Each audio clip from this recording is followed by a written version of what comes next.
Lamlai constituency manung channel ladiba Yaingangpokpi amadi masigi akoibagi khunda low ubada security ge Ahoba Amata Leitana Ngakpi Senbibadagi lokfamayamba low Panba Ngamle haina Yaingangpokpi Village Development Committee ge Assistant Secretary Thokchom Amuna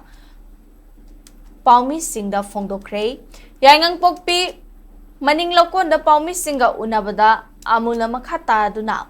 Lamlai constituency ge MLA KH Bom Chana Yaingangpokpi area da Mathau Tauriba Indian Army, CRPF, BSF, Manipur Police ke makok thongba singda Lamlai constituency ke law uba yadaduna lakpa lawfam khudingmak law uba yanaba akanba Jackson Thaurang lawkhatnaba kanna haibadagi hana kuki singna leiramba bunker sing security force singna laisili masidana tana labuk amadi Chinga tainaba fam singda ayuk pung taruktagi numidang wairam pung mga fawba duty tawduna lawmi singna Law unaba chathok chachin tawbada kanagumba amatana iyet papirakpa ngamdanaba kanna ngakli hauzik fawbagi oina Yaingangpokpi sabungko khunau amadi atai kholgi lawfam ayamba law uba hore lemhauriba lawfam kharadi lawpusingna udaba yauri handak security na ngak seliba sigumna mathangkumgi semba oina lakleba December thadagi May mamangda law khoihounaba security ge Jackson Thaurang lawkhadaningi haina fongdoki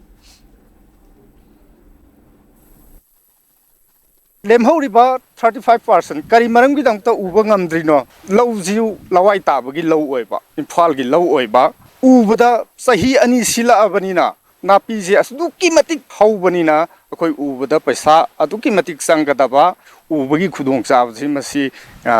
ngamdaba haitare kanamba na athingba akoi gi maikaida khunjagi maikaida athingba piba laite uningba jaga gai u Tawbudabu nakhoi safety oigedaba khara chingong kiyan nakpadudi noina khara wakhandu khallaga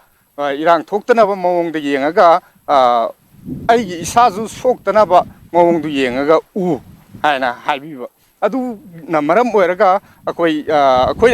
jaga uba yaba jaga bawdi akoi occupy tawraga hujik 75% ji bawdi akoi tasengna uba ngamjare